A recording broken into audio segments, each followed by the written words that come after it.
8천만 단일 민족이 하나로 뭉치는 순간 동북아의 시계는 멈출 것이다. 하버드 케네디 스쿨 교수의 이 한마디에 강의실이 발칵 뒤집혔습니다. 미국 국방부는 3시간 만에 긴급 보고서 12건, 중국은 정책위원회 5차례 소집, 일본은 패닉에 빠졌는데요. 그들이 계산한 건 단 하나. 8천만 명의 인구와 세계 5위 군사력이 결합될 경우였습니다. 한국이 통일된다고요? 웃기지 마십시오. 한 일본 학생이 코웃음을 쳤죠. 그런데 말입니다. 단 48시간 만에 그 모든 계산이 무너졌습니다. 충격적인 건 그들의 공포가 무기 때문이 아니라 사람 때문이었다는 사실이고, 세계가 계산해서 빠뜨린 국민의 능력치였습니다. 도대체 그들은 어떤 민족이길래 문명의 기준을 바꾸고 있는 겁니까? 그 나라는 바로 대한민국입니다. 지금부터 그 놀라운 현장 속으로 들어가 보시죠. 미국에서 날아온 충격적인 이야기. 바로 시작합니다. 그리고 지금 어디에서 시청하고 계신지 댓글로 남겨주세요. 여러분의 이야기도 듣고 싶습니다. 그 전에 잠깐 1초 만에 누를 수 있는 좋아요 버튼을 꾹 눌러주시면 영상 제작에 큰 힘이 됩니다. 그럼 바로 사연 시작하겠습니다. 한반도에 단일 국가가 서는 순간을 상상해 본 적 있으신가요? 중국 지도부는 긴급회의를 소집할 것이고, 일본 정가는 술렁일 것이며, 미국 국방부는 동북아 시나리오를 전면 수정해야 할 겁니다. 그리고 이 모든 가정은 단순한 상상이 아니라 충분히 일어날 수 있는 미래입니다. 안녕하세요. 저는 순이 테일이라고 합니다. 하버드 케네디 스쿨에서 국제정책을 전공하고 있는 석사과정 학생이죠. 그날 저는 평생 잊지 못할 한 장면을 목격했습니다. 레이첼 파커 교수님의 마지막 강의였어요. 그분은 화면에 동북아 지도를 띄우셨고 한반도만 유독 붉은빛으로 타올랐습니다. 그리고 이렇게 말씀하셨죠. 이 땅에 8천만 단일 민족이 하나로 뭉치는 날 동북아 권력 구도는 뿌리부터 흔들린다. 그 순간 강의실은 숨소리마저 사라진 듯한 정적에 휩싸였습니다. 그날 강의실에는 수백 명의 학생들이 앉아 있었어요. 국제관계와 정책을 공부하는 이들이 대부분이었죠. 솔직히 말하면 저는 별 기대를 하지 않았습니다. 오랜 경력을 쌓은 교수님의 마지막 강의라고 해봐야 보통은 지나간 이야기나 추상적인 충고로 채워지기 마련이니까요. 그런데 교수님이 첫 화면을 띄우는 순간 제 아니란 생각은 산산조각 났습니다. 거기엔 단 하나의 질문만 떠 있었어요. 만약 한반도가 통일된다면 왜 이 질문이 중요한지 그 순간엔 감이 오지 않았습니다. 하지만 몇 분 뒤 저는 깨달았죠. 교수님이 천천히 강의실을 둘러보시며 입을 여셨습니다. 오늘 여러분께 던질 화두는 하나입니다. 한반도 통일이 왜 베이징과 도쿄와 워싱턴을 긴장시키는지 아십니까? 학생들 사이에서 웅성거림이 퍼졌죠. 누군가 손을 들고 질문했습니다. 북한의 핵무기 때문 아닙니까? 교수님은 고개를 저으셨어요. 핵은 빙산의 일각일 뿐이죠. 진짜 이유는 훨씬 깊은 곳에 있습니다. 강의실이 다시 고요해졌습니다. 새로운 화면이 펼쳐졌어요. 동북아 전체를 조망하는 지도였습니다. 중국과 일본과 러시아와 한국이 모두 보였죠. 그런데 한반도만 선명한 붉은색으로 강조되어 있었어요. 교수님이 말씀하셨습니다. 지금 이 반도는 둘로 나뉘어 있습니다. 남쪽 인구 5,200만, 북쪽 인구 2,600만, 합치면 8천만이죠. 8천만이라는 숫자가 강의실 공기를 무겁게 짓눌렀습니다. 교수님이 이어서 말씀하셨어요. 8천만 단일 민족이 하나의 국가체제 아래 통합되면 무슨 일이 벌어질까요? 인구만 봐도 독일과 맞먹는 규모입니다. 여기에 남한의 경제력을 더해보세요. 현재 세계 12번째 경제대국이죠. GDP가 1조 7천억 달러에 달합니다. 북한은 경제적으로 낙후되어 있지만 땅과 자원과 노동력만큼은 풍부합니다. 통일되면 이 모든 요소가 하나로 결합되는 겁니다. 앞줄에 앉은 학생이 손을 들었습니다. 통일 비용이 엄청나지 않습니까? 독일도 통일 후 10년간 고통받았잖아요. 교수님은 고개를 끄덕이셨어요. 맞습니다. 하지만 한국은 독일이 아니죠. 다음 화면이 나타났습니다. 한국의 산업 전환 그래프였어요. 60년대 농업국가에서 출발해 70년대 중화학공업으로, 90년대 IT 산업으로, 2020년대 반도체와 배터리로 변모한 궤적이 선명하게 드러났습니다. 교수님이 말씀하셨죠. 이 나라는 70년 동안 4차례의 산업혁명을 성공시킨 유일한 사례입니다. 세계 어디에도 이런 속도로 체질을 바꾼 국가는 없어요. 외환위기 때는 3년 만에 완전 회복했고, 팬데믹 상황에서도 플러스 성장을 기록했습니다. 이런 나라가 통일 비용을 감당 못할 거라 보십니까? 저는 펜을 들고 노트에 메모하기 시작했습니다. 교수님이 지도를 다시 가리키셨어요. 이제 지정학 관점에서 봅시다. 중국 입장을 생각해 보세요. 지금 주한미군은 평택에 주둔하고 있습니다. 만약 통일이 이루어지면 어떻게 될까요? 미군 기지가 압록강까지 북상할 가능성이 생기죠. 그렇게 되면 베이징과의 거리가 수백 킬로미터밖에 안 됩니다. 중국 입장에서는 칼날이 목덜미에 닿는 상황이에요. 뒷좌석에서 누군가 작게 중얼거렸습니다. 그래서 중국이 통일을 원치 않는구나. 교수님이 그 말을 들으신 듯 고개를 끄덕이셨어요. 정확합니다. 중국은 북한을 완충지대로 남겨두고 싶어 하죠. 교수님이 일본 쪽을 짚으셨습니다. 일본은 어떨까요? 일본은 한반도의 단일 민족 국가 탄생을 가장 경계합니다. 지금 5천만 인구로도 일본을 바짝 추격하고 있는데 8천만이 되면 상황이 어떻게 바뀌겠습니까? 게다가 일본은 섬입니다. 대륙과 물리적으로 단절되어 있죠. 하지만 통일 한반도는 대륙과 직접 연결됩니다. 물류 경쟁에서 일본은 영구적으로 뒤처질 수밖에 없어요. 학생들이 고개를 끄덕이기 시작했어요.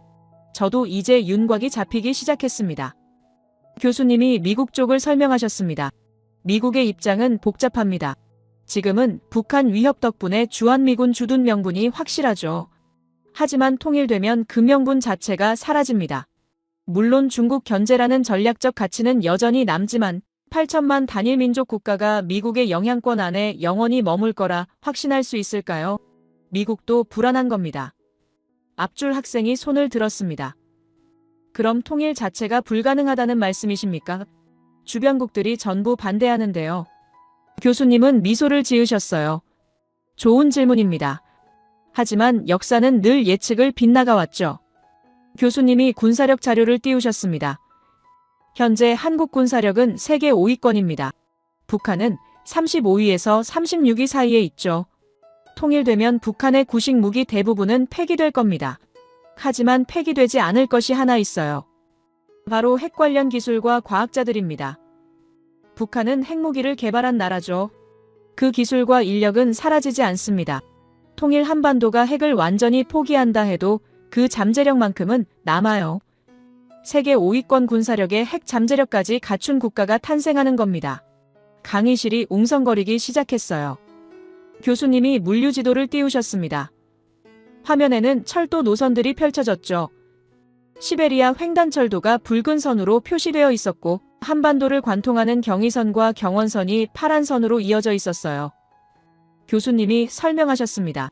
지금 한국은 대륙과 단절된 섬이나 다름없습니다. 중국으로 가려면 배를 타야 하고 유럽으로 가려면 수에즈 운하를 거쳐야 하죠. 하지만 통일되면 상황이 바뀝니다. 서울에서 베이징까지 기차로 몇 시간이면 도착하고 시베리아 횡단철도를 타면 유럽까지 2주일이면 되죠. 물류혁명이 일어나는 겁니다. 저는 펜을 놓고 화면을 뚫어지게 쳐다봤습니다. 교수님이 마지막 화면을 띄우셨어요. 거기엔 간단한 문장 하나만 있었습니다. 통일 한반도는 동북아의 게임 체인저다. 교수님이 천천히 말씀하셨습니다. 이 시나리오가 실현 가능한지 묻는다면 저는 이렇게 답하겠습니다. 가능합니다. 왜냐하면 한국인이라는 변수가 있기 때문이죠. 한국인이라는 변수 말이 제 머릿속에 꽂혔습니다. 교수님이 강의실을 천천히 둘러보셨어요. 그리고 이렇게 말씀하셨습니다. 오늘부터 여러분은 한국인의 6가지 성향을 배우게 될 겁니다. 이 성향들이 조합되면 불가능이 가능으로 바뀌죠. 통일 한반도가 두려운 이유는 땅덩어리 때문이 아니라 그 위에 사는 사람들 때문입니다. 저는 노트를 다시 펼쳤습니다. 이건 그냥 강의가 아니었어요. 이건 다가올 미래에 대한 예언이었습니다. 교수님이 첫 번째 주제를 꺼내셨습니다. 첫 번째는 한국인의 지능과 정밀성입니다. 화면이 전환됐습니다. 저는 숨을 깊이 들이마셨습니다. 이제부터가 진짜 시작이었습니다. 교수님이 새로운 화면을 띄우셨습니다. 지능과 정밀성이라는 제목이 크게 떠올랐죠. 그 아래에는 여러 국가들의 데이터가 줄지어 나열되어 있었어요. 저는 자세를 바로 잡았습니다. 아까 말씀하셨던 통일 한반도의 잠재력이 어디서 나오는지 이제 감이 잡힐 것 같았거든요. 교수님이 천천히 입을 여셨습니다. 한국인의 지능 수준은 세계적으로 예외적입니다. 예외적이라는 단어가 제 귀에 꽂혔어요. 문제 해결 능력이나 정밀 인지 능력이나 복잡한 공정, 이해 속도나 모두 세계 최고 수준이죠. 화면에 경제협력개발기구 국가들의 순위가 나타났습니다. 한국은 당연하다는 듯 최상위권에 자리 잡고 있었어요. 앞줄에 앉은 학생이 손을 들었습니다. 그건 교육 시스템 덕분 아닙니까? 날카로운 질문이었죠. 한국은 교육에 엄청난 돈을 쏟아붓지 않습니까? 그래서 지능 수치가 높게 나오는 거 아닙니까? 저도 비슷하게 생각하고 있었어요. 교수님은 미소를 지으셨습니다. 좋은 질문이지만 완전히 빗나갔습니다. 학생이 당황한 표정을 지었습니다. 교수님은 새로운 자료를 띄우셨어요. 한국의 교육 투자액은 평균 수준입니다. 하지만 성과는 압도적으로 상위권이죠. 화면에 각국의 교육비와 성취도 비교표가 떠올랐습니다. 교수님이 설명을 이어가셨어요. 미국은 학생 한 명당 교육비가 한국의 2배입니다. 하지만 평균 성취도는 한국보다 한참 낮죠. 이게 어떻게 설명됩니까? 교육 시스템이 우수해서가 아니라 학습 능력 자체가 다른 겁니다. 뒷줄에서 다른 학생이 손을 들었습니다. 그럼 타고났다는 말씀이십니까? 유전적으로 우월하다는 뜻입니까? 조심스러운 질문이었어요. 교수님은 고개를 저으셨습니다. 유전적 우월성이 아닙니다. 민족적 특성이죠. 민족적 특성이라는 표현이 묘하게 다르게 들렸습니다. 교수님이 역사적 배경을 풀어내기 시작하셨어요. 한국은 수백 년간 과거 시험 제도가 작동했습니다. 학습이 곧 생존이었고 신분 상승의 유일한 통로였죠. 그 환경이 민족 전체에 각인된 겁니다. 저는 노트에 메모를 했습니다. 과거 시험 생존 각인, 교수님이 다음 화면으로 넘어가셨습니다. 거기엔 새로운 문장이 떠올랐어요. 그런데 더 놀라운 사실이 있습니다. 강의실이 다시 고요해졌습니다. 한국인은 세계에서 가장 똑똑하면서 동시에 가장 많이 노력하는 민족입니다. 옆자리 학생이 속삭이듯 말했어요.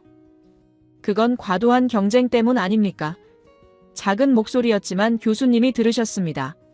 과도한 경쟁 때문이라고요. 학생이 당황하며 고개를 숙였어요. 교수님이 말씀하셨습니다. 아닙니다. 경쟁은 결과이지 원인이 아니에요. 한국인은 경쟁 때문에 노력하는 게 아니라 노력하는 문화가 경쟁을 만든 겁니다.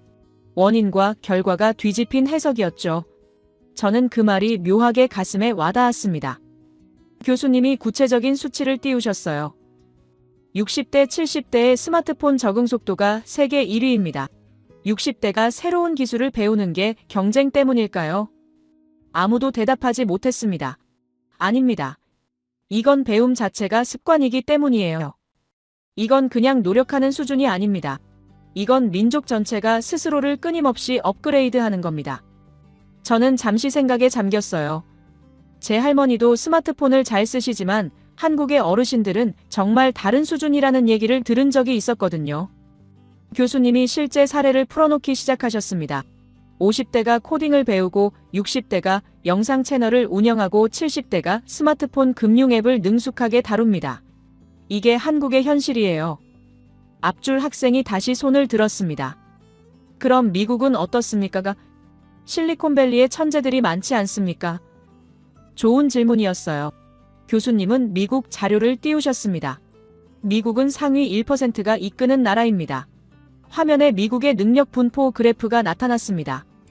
미국의 상위 1%는 세계 최고 수준입니다.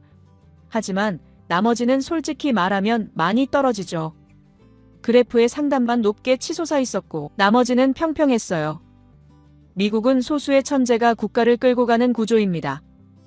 교수님이 한국 자료를 띄우셨습니다. 반면 한국은 평균 전체가 높습니다. 한국은 1%가 아니라 90%가 움직이는 나라죠. 한국의 그래프는 전체적으로 높은 위치에 분포되어 있었습니다. 택시 기사가 경제 뉴스를 분석하고 식당 주인이 마케팅 전략을 세우고 공장 노동자가 공정 개선안을 제안합니다. 이건 소수의 엘리트가 아니라 민족 전체가 작동하는 겁니다. 저는 숨을 깊이 들이켰습니다. 교수님이 정밀성 이야기로 넘어가셨어요. 한국인의 정밀성은 배워서 되는 게 아닙니다. 화면에 반도체 공장 사진이 나타났습니다. 하얀 방진복을 입은 수많은 노동자들이 보였어요. 0.001mm, 1mm의 1000분의 1도 허용되지 않는 공정을 수만 명이 동시에 수행합니다. 한 학생이 손을 들었습니다. 그건 훈련 때문 아닙니까? 철저한 품질 관리 시스템 때문 아닙니까? 교수님은 고개를 저으셨어요. 훈련으로 정밀성을 만들 수 있다면 왜 다른 나라들은 못합니까? 일본도 품질 관리가 뛰어나고 독일도 엔지니어링이 강합니다. 하지만 한국만큼 대규모 정밀 협업을 해내는 나라는 없어요. 학생이 할 말을 잃었습니다. 교수님이 조선업 사진을 띄우셨습니다. 3만 톤짜리 배를 만드는데 수천 명이 밀리미터 단위로 작업을 맞춥니다. 한 사람이 실수하면 전체가 무너지는 구조인데 한국은 그 실수가 거의 일어나지 않아요. 거대한 선박 건조 장면이 펼쳐졌습니다. 저는 그 규모에 압도당했어요.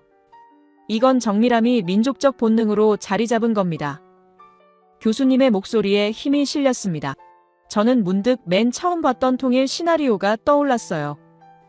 이런 정밀성을 가진 민족이 대륙과 연결된다면 물류혁명은 당연한 결과일 거라는 생각이 들었습니다. 교수님이 비교 사례를 풀어놓기 시작하셨어요. 정밀함은 문화의 차이입니다. 어떤 문화권에서는 정밀함보다 대략적인 것을 선호하죠. 이런 문화권에서는 정밀 산업이 뿌리내릴 수 없어요. 한국은 다릅니다. 한국인에게 정밀함은 선택이 아니라 기본값입니다. 뒷줄에서 학생 하나가 질문했어요. 그럼 한국인은 완벽주의자들입니까? 교수님은 잠시 생각하셨습니다. 완벽주의와는 다릅니다. 완벽주의는 결과에 대한 집착이지만 한국인의 정밀성은 과정에 대한 존중이에요.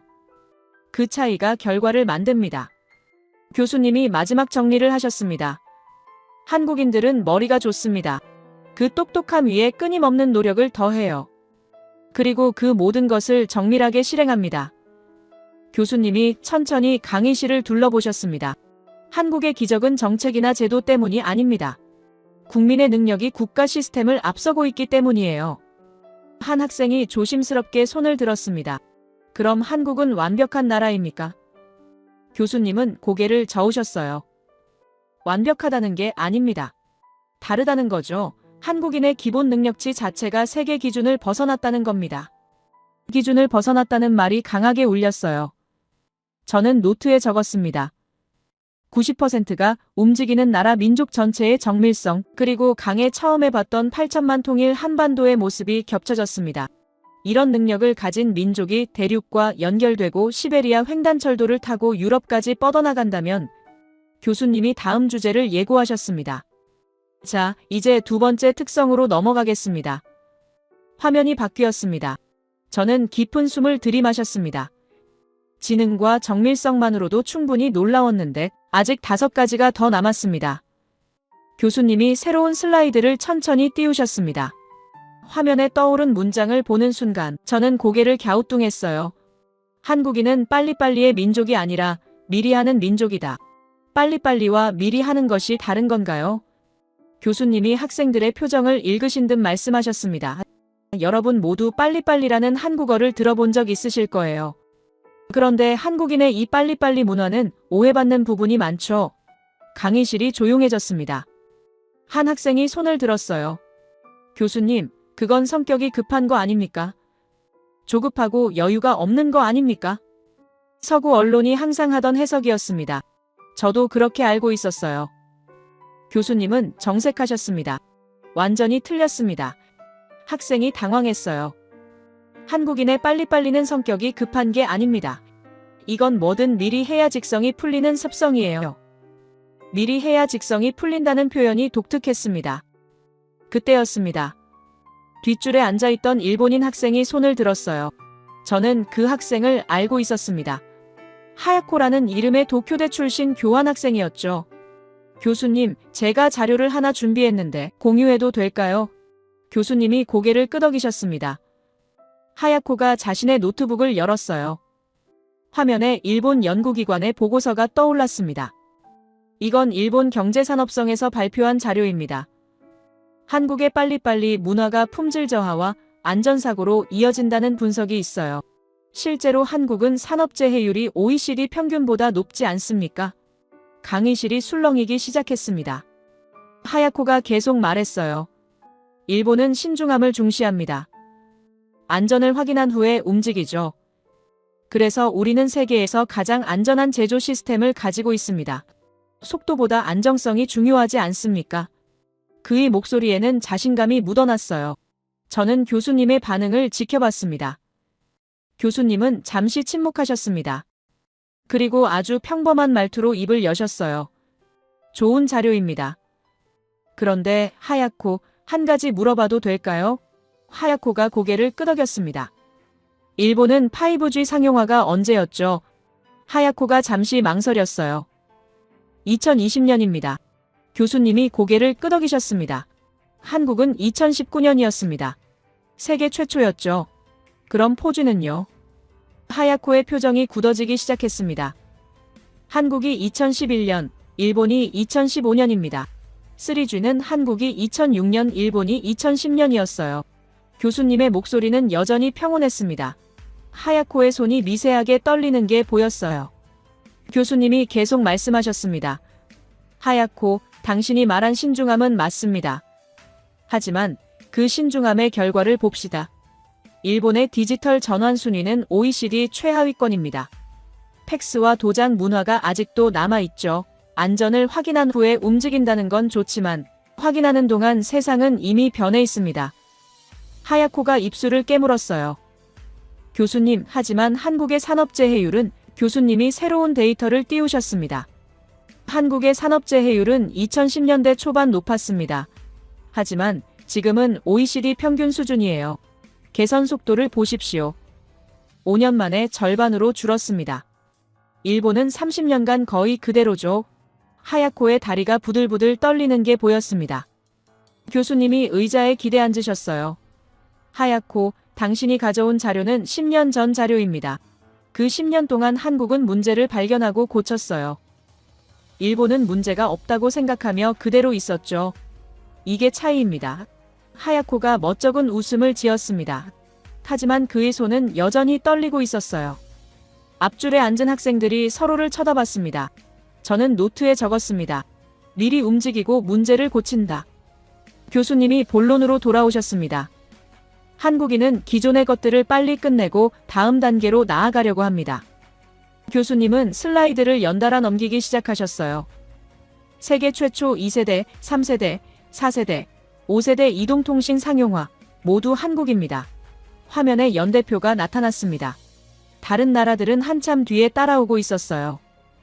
다른 나라들이 3세대를 고민할 때 한국은 이미 4세대를 준비하고 있었습니다.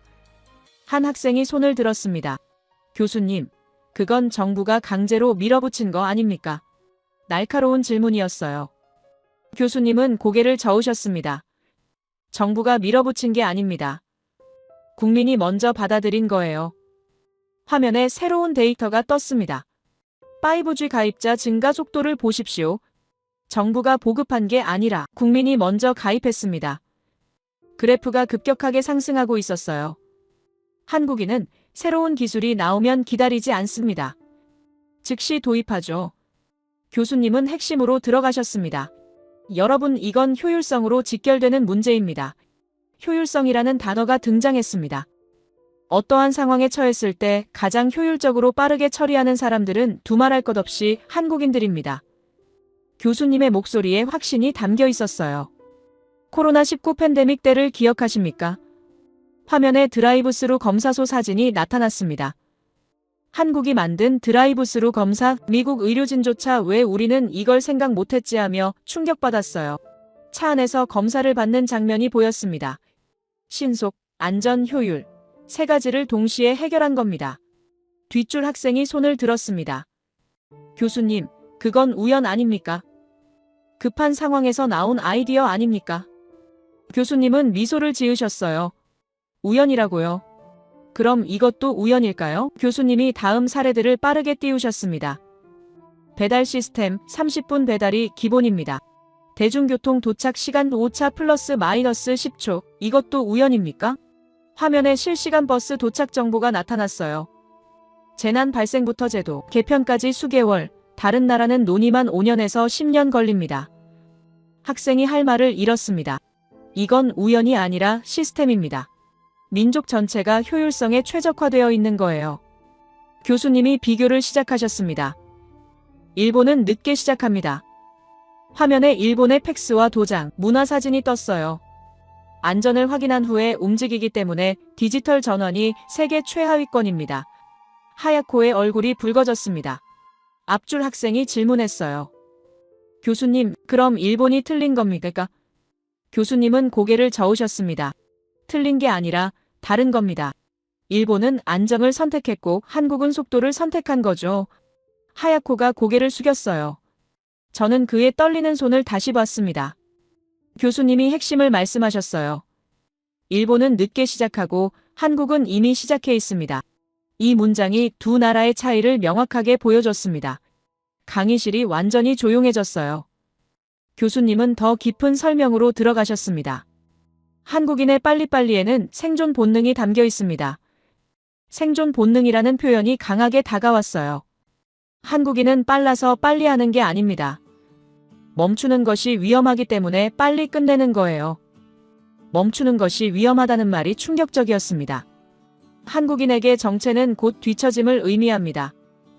화면에 한국의 산업 전환 속도가 나타났어요.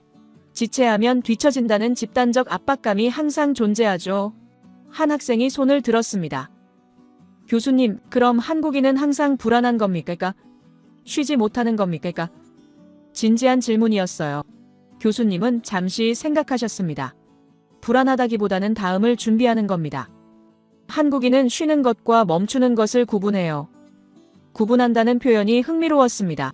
쉬면서도 다음을 준비합니다. 그게 한국인의 방식이죠. 교수님이 역사적 배경을 설명하셨어요.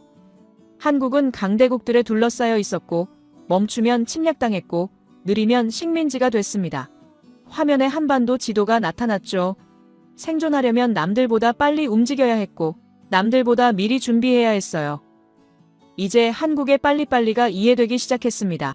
그래서 한국인은 속도에 중독된 게 아니라 속도를 받아들여야만 했던 겁니다. 교수님이 마지막 정리를 하셨어요.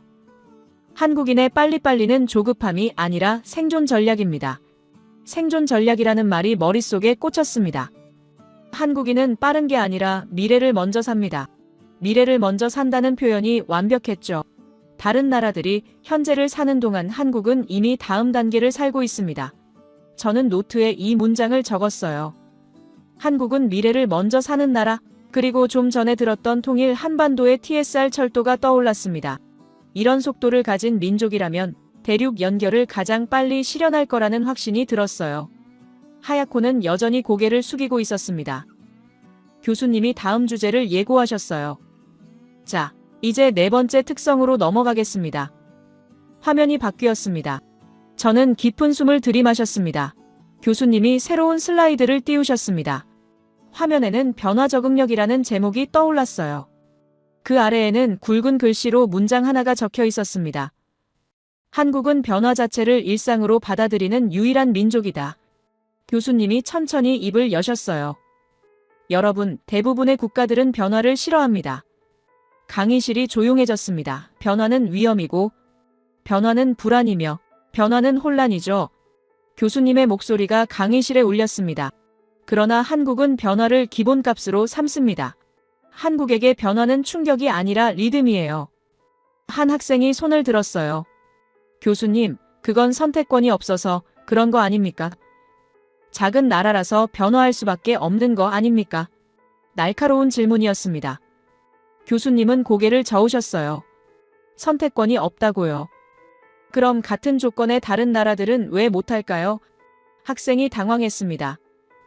교수님은 데이터를 띄우셨어요. 1960년 한국은 농업국가였습니다. 1970년부터 1990년까지 중화학공업, 조선, 자동차로 전환했죠. 화면에 산업 전환 그래프가 나타났습니다. 1990년부터 2010년까지 IT와 반도체로 전환했고 2020년부터 지금까지 인공지능, 바이오, 전기차, 배터리로 전환하고 있습니다. 그래프가 계속 상승 곡선을 그렸어요. 70년 동안 4번의 산업 패러다임 전환에 성공했습니다. 4번이라는 숫자가 충격적이었어요. 교수님의 목소리에 힘이 실렸죠. 세계 대부분 국가는 산업 하나도 제대로 못 바꿉니다. 한국은 4번을 갈아치웠어요. 강의실이 술렁이기 시작했습니다. 저는 그래프를 뚫어지게 쳐다봤어요. 70년, 4번. 이 숫자들이 계속 머릿속을 맴돌았습니다. 뒷줄 학생이 손을 들었어요. 교수님, 그 과정에서 많은 사람들이 희생당한 거 아닙니까? 진지한 질문이었습니다. 교수님은 잠시 멈추셨습니다. 희생이 없었다고 말하지 않겠습니다. 하지만 한국은 그 희생을 최소화하는 시스템을 만들었어요. 화면에 재교육 프로그램 데이터가 나타났습니다. 산업 전환 시 전직 교육 참여율 세계 최상위, 재취업 지원 시스템 세계 최강입니다. 한국은 버리지 않습니다. 함께 데려가죠. 이 말이 강하게 와닿았어요. 저는 문득 생각했습니다. 나라가 망하면 안 된다는 마음, 이건 누구나 가진 생각 아닌가요? 하지만 한국은 달랐습니다. 그 마음이 행동으로 이어지는 나라였어요. 교수님이 역사적 배경을 설명하기 시작하셨습니다. 여러분, 한국인의 이 적응력은 어디서 왔을까요? 조상들의 정신에서 왔습니다. 화면에 한반도 지도가 나타났어요. 중국, 일본, 러시아에 둘러싸인 작은 땅이었죠. 한국은 수백 년간 끊임없이 외침을 받았습니다. 임진왜란, 병자호란, 일제강점기, 한국전쟁, 멈추는 순간 나라가 사라질 위기였어요. 그래서 한국인은 배웠습니다. 변하지 않으면 죽는다는 걸, 적응하지 않으면 사라진다는 걸. 교수님의 목소리가 낮아졌습니다. 이건 선택이 아니라 생존이었습니다. 저는 가슴이 먹먹해졌어요. 조상들의 정신, 그 말이 무겁게 다가왔습니다. 교수님이 계속 말씀하셨어요. 오늘날 한국뿐만 아니라 대부분의 나라가 망하면 안 된다는 마음을 가지고 있습니다. 이건 당연한 감정이죠. 하지만 한국은 다릅니다. 한국은 그 마음을 실제로 행동으로 옮기는 유일한 나라예요. 위기가 오면 온 국민이 움직입니다. 이게 한국이 지정학적 리스크를 안고도 의연하게 대처하고 오히려 위기를 기회로 만드는 이유입니다. 조상들이 물려준 정신이 있기 때문이죠. 앞줄에 앉은 학생이 조용히 고개를 끄덕였습니다. 저도 모르게 고개가 끄덕여졌어요. 교수님이 일본을 예로 들기 시작하셨습니다. 일본을 봅시다. 화면에 일본의 산업구조 그래프가 나타났어요. 일본은 산업구조가 고착되어 있습니다. IT와 인공지능 전환에 실패했고 변화를 위협으로 인식하죠. 그래프가 거의 수평선을 그리고 있었습니다. 앞줄 학생이 질문했어요. 교수님, 일본이 신중한 거 아닙니까? 안정을 추구하는 거 아닙니까? 교수님은 고개를 끄덕이셨습니다. 맞습니다. 일본은 안정을 선택했어요. 하지만 그 결과 정체됐습니다. 화면에 일본과 한국의 경제 성장률 비교가 나타났어요. 일본은 변화를 미루는 나라입니다. 교수님이 독일을 예로 들었습니다. 독일은 제조 강국입니다. 하지만 디지털 전환은 매우 느려요. 독일의 디지털 전환 순위가 중하위권이었습니다. 독일은 전환보다 유지를 선택하는 문화죠. 교수님이 핵심을 말씀하셨어요. 일본은 변화를 미루고 독일은 변화를 관리하려 하고 한국은 변화 속으로 뛰어들어 경험합니다. 이 세 나라의 차이가 명확하게 보였어요. 저는 노트에 적었습니다. 뛰어들어 경험한다. 이 표현이 강렬했습니다. 교수님은 구체적인 사례를 들기 시작하셨어요. 세계 최초 전 국민 스마트폰 전환, 한국입니다. 아날로그에서 디지털 행정으로의 전환 속도 세계 1위죠. 화면에 각국의 전환 속도 비교표가 떴습니다. 팬데믹에서 세계 최단 시간 거리두기 시스템 구축, 한국입니다. 한국의 대응 속도가 다른 나라들을 압도했어요. 한 학생이 손을 들었습니다. 교수님, 한국인은 변화를 두려워하지 않습니까? 새로운 걸 배우는 게 힘들지 않습니까? 솔직한 질문이었어요. 교수님은 미소를 지으셨습니다. 한국인은 변화를 두려워하는 게 아니라 정체를 두려워합니다. 정체를 두려워한다는 표현이 새로웠어요. 한국인에게 변화는 기회이고 정체는 실패입니다. 화면에 한국 기업들의 위기 대응 사례들이 나타났어요. 1997년 IMF 외환위기 때 한국은 3년 만에 회복했습니다. 2008년 글로벌 금융위기 때도 가장 빨리 회복했죠. 각국의 경제 회복 속도 비교 그래프가 나타났습니다. 2020년 팬데믹 때도 한국 경제는 플러스 성장을 유지했어요. 한국의 회복 곡선이 가장 가팔랐습니다. 교수님이 결론을 내리셨어요. 한국인은 위기를 위기로 받아들이지 않습니다. 한국인은 위기를 새로운 출발점으로 받아들이죠. 출발점이라는 표현이 충격적이었어요. 저는 잠시 생각에 잠겼습니다. 위기를 출발점으로. 이건 단순한 긍정적 사고가 아니었습니다. 이건 생존 본능이었어요. 교수님은 한국인의 심리를 설명하셨습니다. 한국인은 안정을 추구하지 않습니다. 한국인은 성장을 추구하죠. 한 학생이 반박했어요. 교수님, 그럼 한국인은 영원히 쉬지 못하는 겁니까?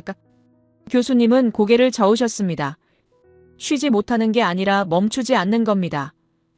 한국인은 쉬면서도 다음을 준비해요. 화면에 한국의 산업 로드맵이 펼쳐졌습니다. 반도체가 성공하면 배터리를 준비하고 배터리가 성공하면 인공지능을 준비합니다.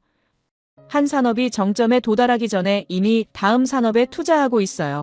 정점에 도달하기 전에 다음을 준비한다니 이게 정상입니까? 저는 속으로 중얼거렸습니다. 교수님이 비교했어요. 다른 나라들은 한 산업이 쇠퇴한 후에 다음을 찾습니다. 한국은 쇠퇴하기 전에 이미 옮겨가죠.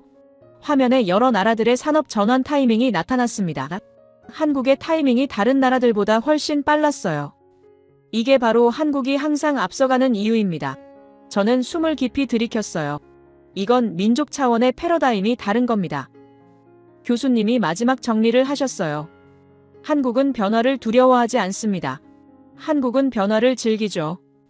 한국은 변화 속에서 가장 편안함을 느낍니다. 변화 속에서 편안함을 느낀다니, 이건 정말 특이한 민족이었습니다. 저는 노트에 적었어요. 변화 속의 편안함, 그리고 좀 전에 들었던 통일 시나리오가 떠올랐습니다. 북한 재건, 엄청난 비용이 들 거라고 모두가 말합니다. 하지만 이런 적응력을 가진 민족이라면 통일 비용을 기회로 바꿀 수 있을 거라는 확신이 들었어요. 교수님이 다음 주제를 예고하셨습니다. 자, 이제 5번째 특성으로 넘어가겠습니다. 화면이 바뀌었어요. 저는 깊은 숨을 들이마셨습니다. 지금까지 들은 내용만으로도 충분히 놀라웠는데 아직 2가지가 더 남았습니다.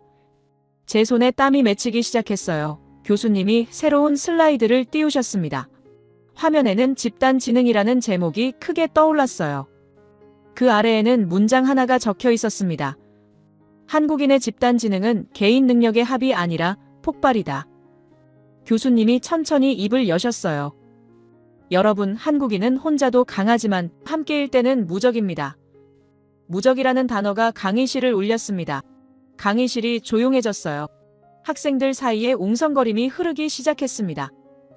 교수님은 슬라이드를 넘기셨어요. 화면에 큰 글씨가 떴습니다. 집단지능, 교수님이 학생들에게 질문하셨습니다. 집단지능이란 무엇입니까? 앞줄 학생이 손을 들었어요. 개인들이 협력해서 더 나은 결과를 내는 것 아닙니까? 교수님은 고개를 저으셨습니다. 그건 협력입니다. 집단지능은 다르죠. 학생이 의아한 표정을 지었어요. 집단지능은 개인의 능력을 합친 것보다 훨씬 큰 결과를 만들어냅니다. 교수님이 구체적인 사례를 들기 시작하셨어요. 좀 전에 말했던 반도체 공정을 다시 살펴보죠. 화면에 반도체 공장 내부가 나타났습니다. 수많은 인원이 공정을 정밀하게 동기화합니다. 하얀 방진복을 입은 노동자들이 정밀하게 움직이고 있었어요. 이건 극한 정밀 협업의 세계, 최고 난이도 산업입니다. 한 학생이 손을 들었습니다. 교수님, 그건 시스템이 잘 되어 있어서 그런 거 아닙니까? 교수님은 미소를 지으셨어요. 시스템이 있다고 다 되는 게 아닙니다. 화면에 새로운 데이터가 떴습니다. 미국은 반도체 설계는 강하지만 공정 협업 실행이 불가능해요. 미국의 반도체 생산 현황이 나타났습니다. 개인의 능력은 뛰어나지만 수만 명을 하나로 움직이는 건 못하죠. 교수님이 조선업 사진을 띄우셨어요. 수많은 사람들이 하나의 배를 만들며 오차없이 맞추는 민족 한국입니다. 거대한 선박 건조 장면이 펼쳐졌어요. 노르웨이와 독일도 조선 기술은 뛰어나지만 협업 정확도에서 밀립니다. 뒷줄 학생이 질문했어요. 교수님, 그럼 한국인은 개성이 없는 겁니까? 집단에 묻히는 겁니까? 날카로운 질문이었습니다. 교수님은 단호하게 대답하셨어요. 완전히 반대입니다. 학생이 놀랐어요. 한국인은 개성이 강하면서도 필요할 때 하나로 움직입니다. 이게 어떻게 가능합니까? 이게 바로 집단 지능의 핵심이죠. 교수님이 방역 사례를 띄우셨습니다. 전 국민이 일주일 만에 동일 행동 패턴을 적용했습니다. 코로나 대응 시스템 그래프가 나타났어요. QR코드 도입부터 전국 확산까지 세계 최단 시간, 혼란 없이 움직인 유일한 국가입니다. 앞줄 학생이 손을 들었어요. 교수님, 그건 강제였기 때문 아닙니까? 정부 명령에 따른 거 아닙니까? 교수님은 고개를 저으셨습니다. 강제로 움직였다면 저항이 있었을 겁니다.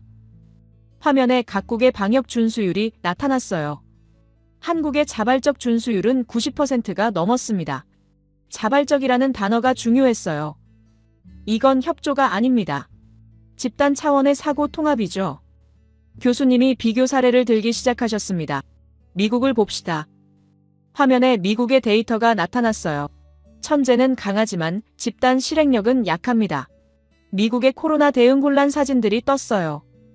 국민들이 말을 듣지 않았고 제멋대로 행동했습니다.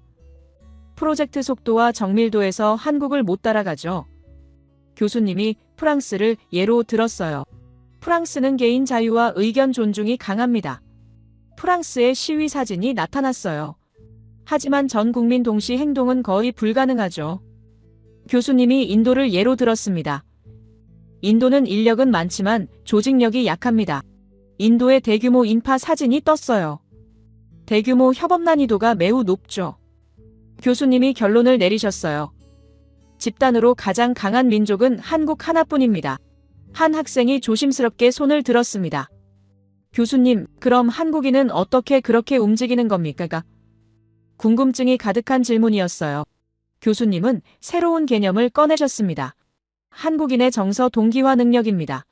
정서 동기화라는 표현이 생소했어요. 교수님은 2002년 월드컵 사진을 띄우셨습니다. 수백만이 한 감정을 공유하고 동시에 움직이고 동시에 반응합니다. 붉은 악마로 가득 찬 거리 사진이 펼쳐졌어요. 이 정도의 동원력과 정확도를 가진 국가가 또 있습니까? 아무도 대답하지 못했습니다. 교수님이 강조하셨어요. 한국인은 필요할 때 순식간에 하나가 됩니다. 화면에 다양한 한국의 집단 행동 사진들이 나타났습니다. 그리고 필요가 끝나면 다시 개인으로 돌아가죠. 이 능력이 얼마나 특별한 겁니까? 뒷줄 학생이 질문했어요. 교수님, 그럼 한국인은 태어날 때부터 그런 겁니까? 교수님은 잠시 생각하셨습니다. 역사적 환경이 만든 능력입니다. 화면에 한반도 지도가 나타났어요. 한국은 외침이 많았고 생존하려면 집단으로 뭉쳐야 했으며 혼자서는 살아남을 수 없었습니다. 역사가 민족성을 만든 겁니까? 저는 속으로 물었어요. 교수님이 말씀하셨습니다. 수백 년 그런 환경이 지속되면서 집단 지능이 DNA에 새겨진 겁니다. 저는 잠시 생각에 잠겼어요. 집단 지능, 이게 한국의 힘이라니? 교수님이 설명을 이어가셨습니다. 여러분, 이 집단 지능은 단순히 위기 대응만이 아닙니다. 이건 문화로도 나타나요. 화면에 새로운 슬라이드가 떴습니다. K-팝, K-드라마, 한국 문화가 세계를 휩쓸고 있습니다. 저는 고개를 끄덕였어요. 맞아요. 한국 드라마는 정말 인기가 많죠. 교수님이 말씀하셨어요. 문화는 국가력을 높이는 가장 큰 포인트입니다. 문화는 나라를 사랑하는 마음을 서로 확인할 수 있는 도구이기도 하죠. 그런데 한국은 이걸 눈에 띄게 보여주고 있습니다. 화면에 한국 문화 콘텐츠의 세계 점유율이 나타났어요. 급격하게 상승하는 그래프였습니다. BTS, 블랙핑크, 기생충, 오징어 게임, 이 모든 게 개인의 재능만으로 된 게 아닙니다. 이건 집단 지능의 결과예요. 앞줄 학생이 질문했어요. 교수님, 문화 콘텐츠도 집단 지능입니까? 교수님은 고개를 끄덕이셨습니다. K-팝 하나만 봐도 그렇습니다. 작곡가, 프로듀서, 안무가, 의상 디자이너, 메이크업 아티스트, 매니저 모두가 하나의 목표를 향해 움직이죠. 이게 바로 집단 지능입니다. 저는 감탄했어요. 그렇구나.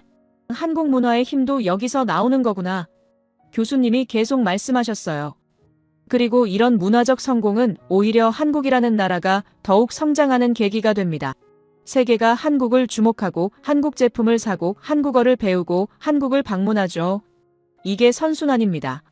화면에 한국 방문 관광객 수치가 나타났어요. 매년 증가하는 그래프였습니다. 교수님이 마지막 정리를 하셨어요. 혼자도 강한데 함께일 때 더 강하다. 이게 한국입니다. 이건 국가 단위 치트키죠. 치트키라는 표현이 정확했어요. 한국은 그냥 강한 게 아니라 조직된 강함입니다. 조직된 강함이라는 표현이 소름 돋게 와닿았어요. 저는 자신도 모르게 중얼거렸습니다. 이 민족은 뭐지? 그리고 좀 전에 들었던 통일 시나리오가 떠올랐어요. 8천만 단일 민족. 이런 집단 지능을 가진 민족이 8천만으로 뭉친다면, 이 단결력이 통일 후에도 흔들리지 않는다면 저는 숨을 깊이 들이켰습니다.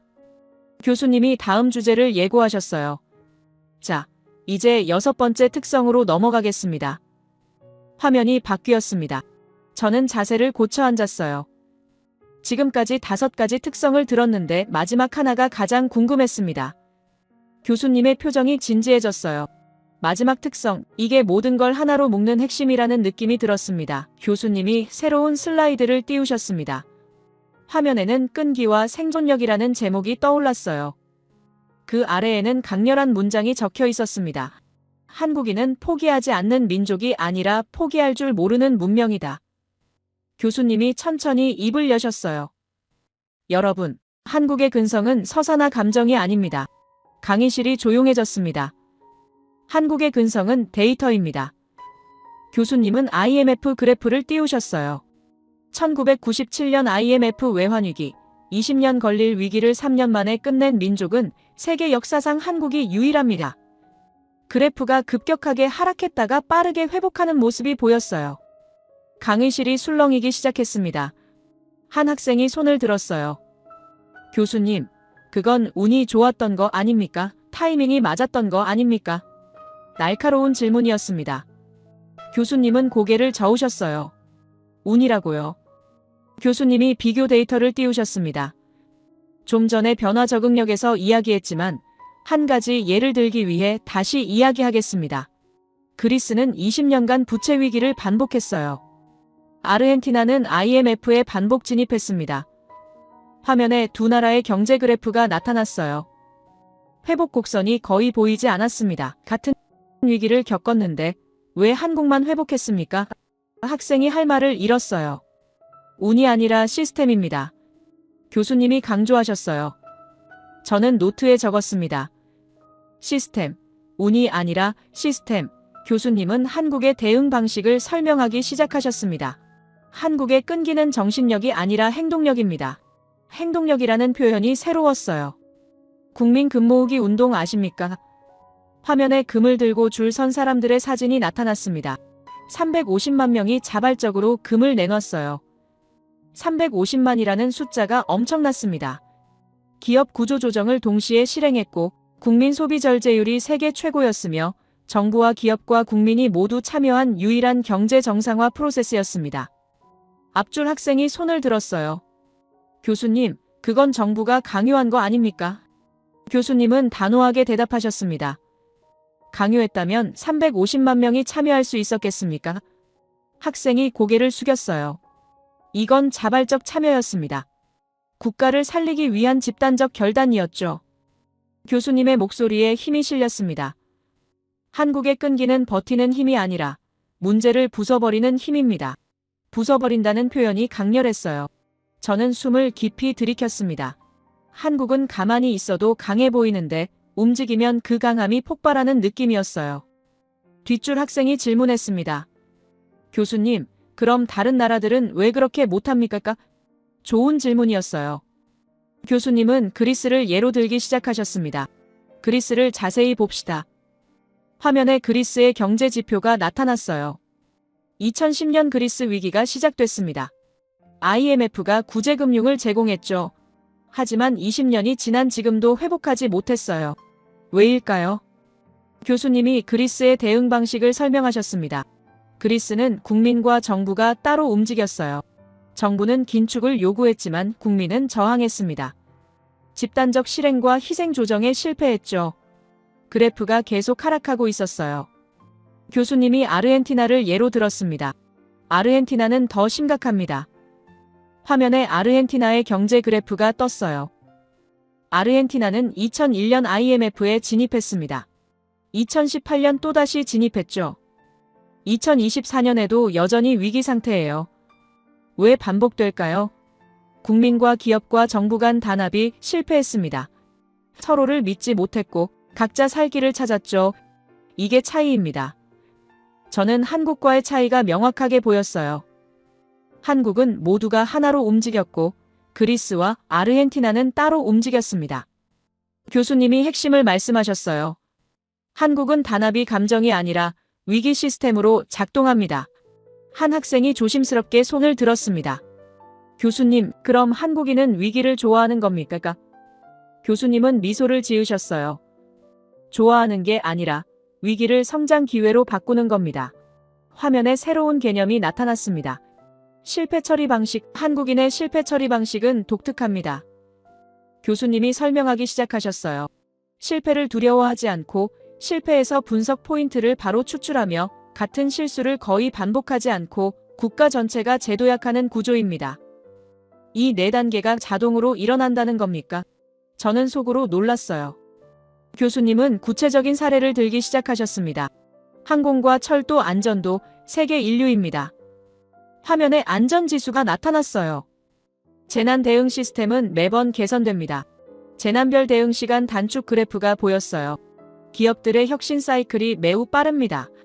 한국 기업들의 신제품 출시 주기가 다른 나라보다 짧았어요. 앞줄 학생이 질문했습니다. 교수님, 그럼 한국은 실패를 겪지 않는 겁니까? 교수님은 고개를 저으셨어요. 실패를 겪지 않는 게 아니라 실패를 빨리 고치는 겁니다. 빨리 고친다는 표현이 정확했습니다. 다른 나라들은 실패 후 논의만 5년에서 10년 걸립니다. 화면에 각국의 제도 개선 소요 시간이 나타났어요. 한국은 문제 발생부터 제도 개편까지 수개월입니다. 한국의 막대가 압도적으로 짧았어요. 세월호 사고 이후 해양안전 전면 개편, 지하철 스크린도어 전국 설치, 화재 관련 법규 즉시 강화 모두 1년 이내에 완료됐습니다. 뒷줄 학생이 감탄하며 말했어요.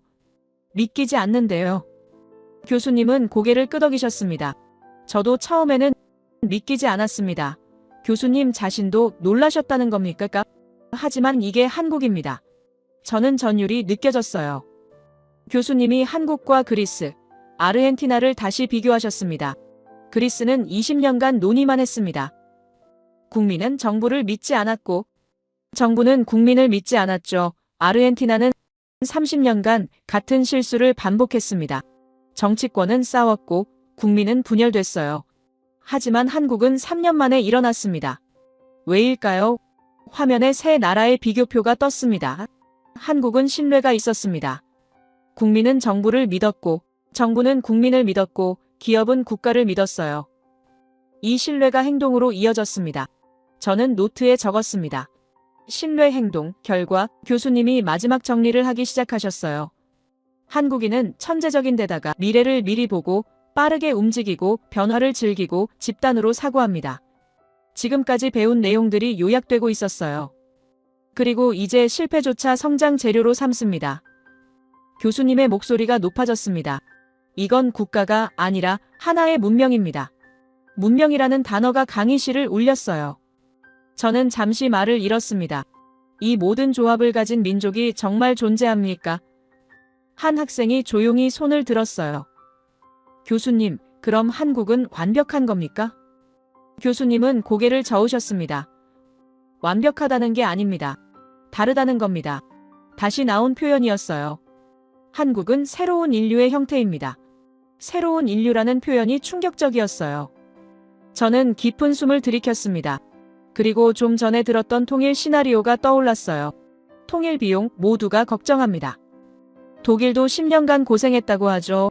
하지만 이런 끈기를 가진 민족이라면 이 끈기가 분단 70년을 끝낸다면 통일 비용도 극복 가능할 거라는 확신이 들었습니다. 저는 전율을 느꼈어요. 교수님이 다음 주제를 예고하셨습니다. 자, 이제 마지막 특성으로 넘어가겠습니다. 화면이 바뀌었어요. 저는 자세를 고쳐 앉았습니다. 지금까지 6가지 특성을 들었는데 마지막 하나가 남았습니다. 교수님의 표정이 더욱 진지해졌어요. 이게 모든 걸 하나로 묶는 핵심이라는 느낌이 강하게 들었습니다. 저는 펜을 다시 잡았어요.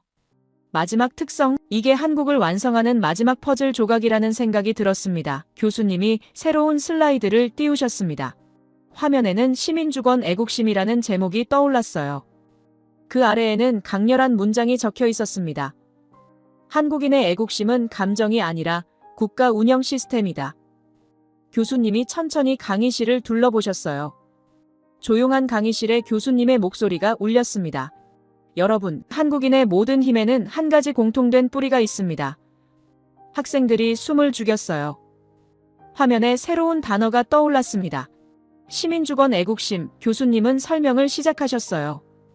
한국의 애국심은 군주적 충성도가 아니고 감정적 열광도 아닙니다. 그럼 뭡니까? 한국의 애국심은 국가를 스스로 운영하는 시민의식입니다. 국가를 스스로 운영한다는 표현이 생소했어요. 앞줄 학생이 손을 들었습니다. 교수님, 그건 과장 아닙니까? 국민이 국가를 운영한다는 게 말이 됩니까? 날카로운 질문이었어요. 교수님은 미소를 지으셨습니다. 과장이 아닙니다. 사실이죠. 학생이 당황한 표정을 지었어요. 교수님은 예시를 들기 시작하셨습니다. 정부가 잘못되면 국민이 직접 수정합니다. 화면에 촛불 집회 사진이 나타났어요. 수백만 명이 거리로 나왔지만 폭력은 없었습니다. 질서 정연하게 촛불을 든 사람들의 모습이 보였어요. 제도가 무너지면 시민들이 시스템을 새로 세웁니다. 뒷줄에서 다른 학생이 질문했어요. 교수님, 그건 혁명 아닙니까? 혼란 아닙니까? 교수님은 고개를 저으셨습니다. 혁명이지만 혼란이 아닙니다. 혁명인데 혼란이 아니라니, 이게 가능합니까? 한국의 촛불 집회에는 단 한 명의 사상자도 없었습니다. 화면에 통계가 나타났어요. 폭력 사건 제로, 약탈 제로, 방화 제로입니다. 이게 정말 혁명입니까? 저는 믿기지 않았어요. 이건 혼란이 아니라 질서 있는 시스템 교체입니다. 교수님의 설명이 이어졌어요. 재난 시에는 시민이 자발적으로 질서를 만듭니다. 화면에 재난 대응 사진들이 나타났어요.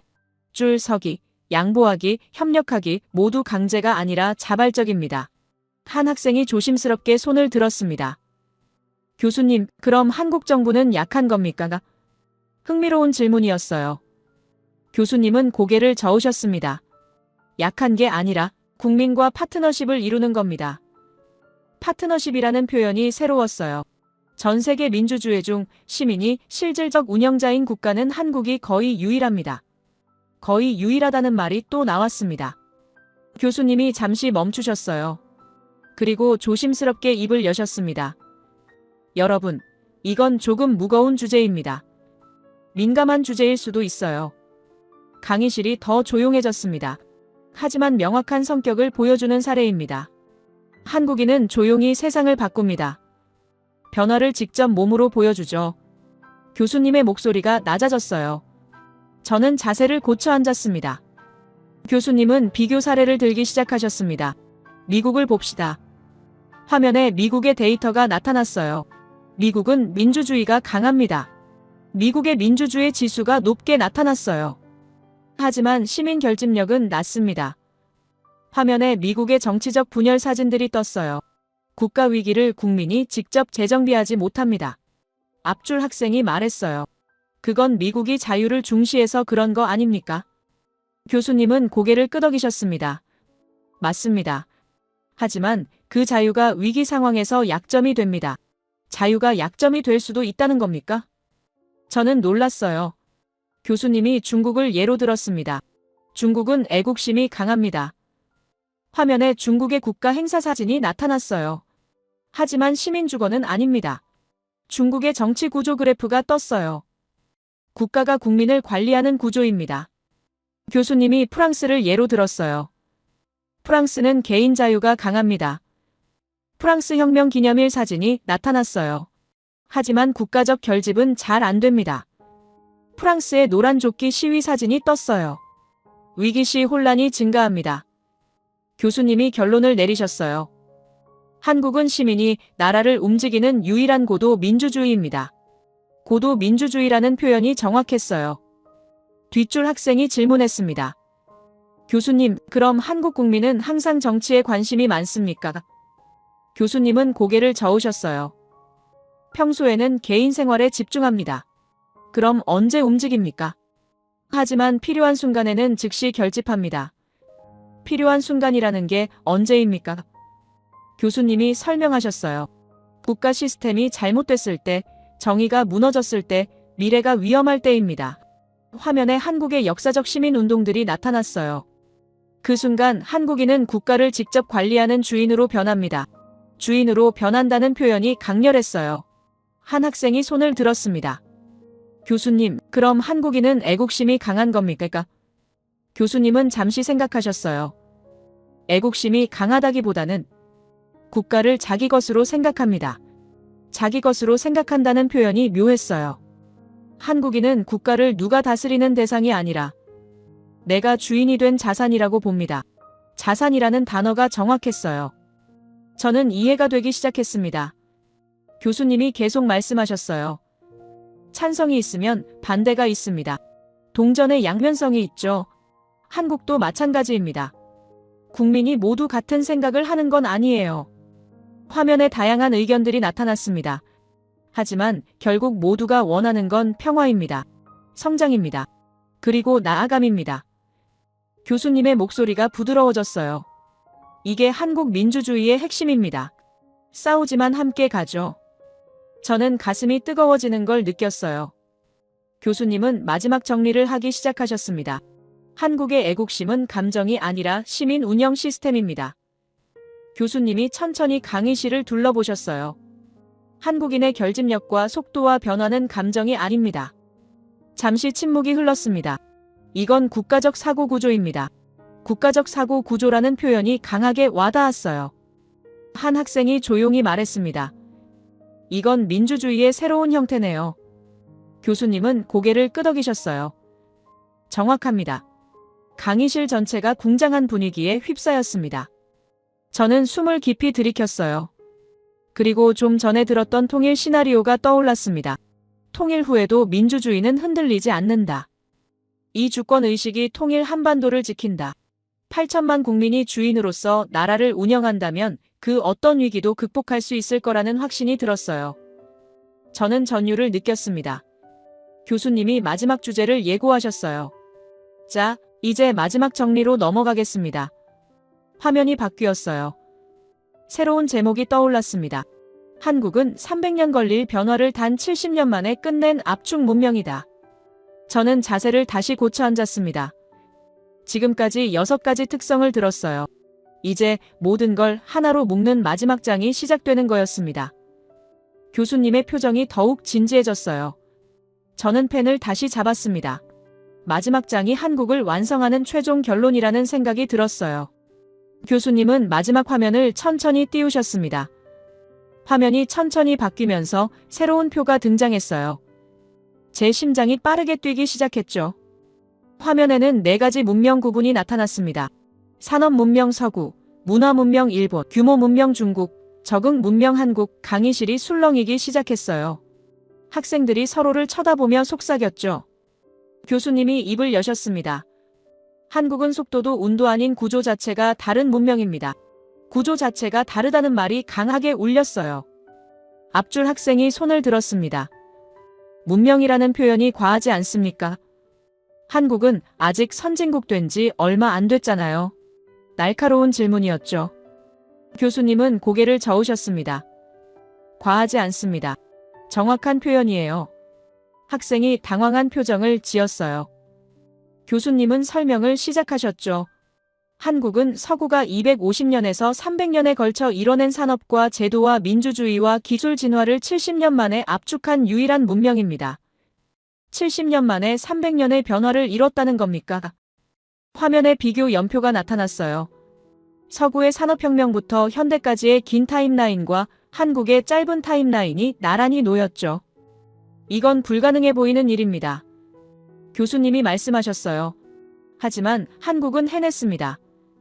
뒷줄 학생이 질문했어요. 그럼 한국이 서구를 따라잡은 건가요? 교수님은 미소를 지으셨습니다. 따라잡은 게 아닙니다. 그럼 뭡니까? 앞서가고 있습니다. 앞서가고 있다는 말에 강의실이 술렁였죠. 교수님은 지금까지 배운 내용들을 정리하기 시작하셨어요. 한국인의 기본 스펙은 세계 최상위입니다. 한국인은 미래를 미리 감지합니다. 한국인은 속도를 생존으로 받아들입니다. 한국인의 변화 적응력은 세계 1위입니다. 한국인의 집단 지능은 세계 유일합니다. 한국인은 실패를 성장 연료로 사용합니다. 한국인은 시민이 스스로 국가를 운영합니다. 교수님이 결론을 내리셨어요. 이 조합을 가진 민족은 인류 역사상 한국 하나뿐입니다. 한 학생이 조심스럽게 손을 들었습니다. 그럼 주요 선진국 모임은 어떻게 되나요? 한국은 거기에도 포함되지 않는데요. 교수님은 차트를 하나 띄우셨죠. 경제대국 모임을 봅시다. 화면에 주요 국가들의 데이터가 나타났어요. 한국 경제 규모 세계 12번째, 기술력 세계 3위에서 5위권, 인공지능 적응 속도 세계 1위입니다. 한국의 지표들이 하나씩 나타났죠. 반도체와 조선과 배터리 세계 1위, 민주주의 질 세계 최상위입니다. 교수님이 한마디 하셨어요. 기존 모임은 이제 의미가 없습니다. 의미가 없다니 충격적인 발언이었어요. 앞줄 학생이 항의했어요. 그건 너무 과한 표현 아닙니까? 교수님은 단호하게 대답하셨죠. 과하지 않습니다. 화면에 새로운 자료가 떴어요. 미래 문명 기준으로 보면 한국은 이미 상위 2위권 후보입니다. 상위 2위권 후보라는 말에 강의실 전체가 얼어붙었습니다. 뒷줄 학생이 말했죠. 상위 2위는 미국과 중국 아닙니까? 교수님은 고개를 저으셨어요. 그건 경제 규모 기준입니다. 그럼 다른 기준이 있습니까? 미래 문명 기준은 다르죠. 교수님이 설명하셨어요. 기술 혁신 속도와 사회 적응력과 시민 주권 수준과 집단 실행력, 이 기준으로 보면 한국은 상위 2위권입니다. 그때 교수님이 맨 처음 봤던 동북아 지도를 다시 띄우셨어요. 화면에 붉게 빛나는 한반도가 다시 나타났습니다. 저는 숨을 멈췄어요. 수업 처음에 제가 던진 질문을 기억하시나요? 만약 한반도가 통일된다면 교수님이 천천히 말씀하셨어요. 이제 여러분은 왜 베이징과 도쿄와 워싱턴이 긴장하는지 아실 겁니다. 8천만 단일 민족과 세계 5위권 군사력과 핵 잠재력과 대륙 철도 연결과 물류혁명, 그리고 무엇보다 이 6가지 성향을 가진 국민입니다. 저는 일장의 충격이 다시 밀려왔어요. 하지만 이제는 이해가 됐습니다. 교수님이 마지막 문장을 천천히 말씀하셨어요. 한국을 이해하지 못하면 21세기를 이해할 수 없습니다. 이 문장이 강의실 전체를 관통했습니다. 저는 노트를 내려놓았죠. 더 이상 적을 수가 없었어요. 제 머릿속이 완전히 뒤바뀌었습니다. 교수님이 화면을 끄셨어요. 강의실 조명이 다시 밝아졌죠. 이것으로 제 마지막 강의를 마치겠습니다. 교수님이 깊게 인사하셨어요. 학생들이 일어나 박수를 쳤죠. 저도 일어나 박수를 쳤습니다. 박수 소리가 강의실을 가득 채웠어요. 교수님은 조용히 강의실을 나가셨습니다. 학생들이 하나, 둘 자리를 떠나기 시작했죠. 저는 자리에 그대로 앉아 있었어요. 노트를 펼쳤습니다. 제가 적은 문장들을 다시 읽었어요. 한국 기준 밖의 민족, 한국은 미래를 먼저 사는 나라, 한국인 국가의 관리자, 이 세 문장이 제 세계관을 완전히 바꿔놓았습니다. 저는 천천히 강의실을 나왔죠. 복도를 걸으며 생각했어요. 이 강의 전까지 저는 한국을 작은 성공국 정도로 생각했습니다. 기술 강국이나 경제 발전 사례 정도였죠. 그러나 지금 저는 그 어떤 나라보다 한국을 먼저 공부해야 한다는 사실을 알게 됐어요. 한국인은 머리가 뛰어나고 미리 움직이고 빠르게 끝내며 변화를 받아들이고 함께 행동하고 실패를 성장으로 바꾸고 나라를 시민이 직접 운영합니다. 이 모든 조합을 가진 민족은 한국 하나뿐이죠. 저는 도서관으로 향했습니다. 한국에 대한 책을 찾기 위해서였어요. 더 알고 싶었습니다. 이 민족이 어떻게 만들어졌는지, 어떤 역사를 겪었는지, 앞으로 어디로 갈 것인지. 도서관 문을 열었어요. 조용한 공간이었습니다. 저는 아시아 섹션으로 걸어갔죠. 한국 관련 책들이 보였어요. 한국 경제의 기적, 한국 민주주의의 진화, 한국 문화의 세계화, 제 손이 책 한 권에 닿았습니다. 한반도의 미래, 저는 그 책을 꺼냈어요. 그리고 혼잣말을 했습니다. 이제 알았다. 통일 한반도는 문명의 완성이다. 저는 지금 21세기의 미래를 목격한 느낌이었어요. 그리고 그 미래는 한국이라는 이름을 가지고 있었죠. 창밖을 바라봤습니다. 하버드 캠퍼스가 보였어요. 저는 깨달았습니다. 역사는 눈에 보이는 것만으로 움직이지 않는다는 걸요. 물질보다 더 강한 건 보이지 않는 힘입니다. 그 힘이 한국에 있기에 선진국 반열에 올랐고 강대국들 사이에서 견제 대상이 되고 선망의 대상이 되는 거였어요. 저는 책을 펼쳤어요. 첫 장을 읽기 시작했습니다. 한국의 이야기는 이제부터가 진짜 시작입니다. 저는 그 이야기 속으로 들어갔습니다. 세상에는 두 종류의 국가가 있습니다. 과거를 반복하는 나라와 미래를 만드는 나라죠. 한국은 후자입니다. 이 민족은 300년을 70년에 압축했고 불가능을 가능으로 바꿨으며 절망을 희망으로 전환시켰습니다. 그 속도와 사고방식이 21세기의 기준을 새로 쓰고 있어요. 통일과 함께 완성될 미래가 우리 앞에 있습니다. 그 미래는 이미 시작됐고 멈출 수 없으며 세계는 그것을 지켜보고 있습니다. 제 이야기를 끝까지 들어주셔서 감사합니다. 모두 안녕히 계세요. 오늘의 사연 어떻게 들으셨나요? 한 나라의 힘이란 결국 국경이나 무기에서 나오는 게 아니라 그 안에 사는 사람들의 마음과 의지에서 비롯된다는 생각이 들었어요. 역사는 언제나 거대한 사건보다 작은 각성의 순간에서 바뀌어 왔고 오늘 이야기는 그걸 다시 한번 보여준 것 같네요. 우리는 종종 세상이 정한 기준 안에서만 크기를 재려하지만 진짜 변화는 기준을 바꾸는 사람들에게서 시작되죠. 그게 때로는 한 민족일 수도, 한 공동체일 수도, 혹은 평범한 사람 하나의 믿음일 수도 있겠죠. 미래는 아직 정해지지 않았고 통일이든 혁신이든 그 방향은 결국 우리가 어떤 마음으로 내일을 맞이하느냐에 달려있는 것 같아요. 오늘 이야기가 조금이나마 그런 생각의 불씨가 되었길 바라며 여러분의 생각을 아래 댓글에 남겨주세요.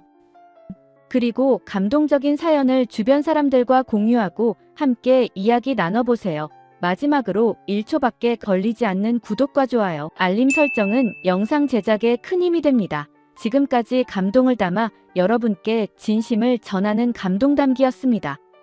오늘 하루도 행복한 하루 보내세요.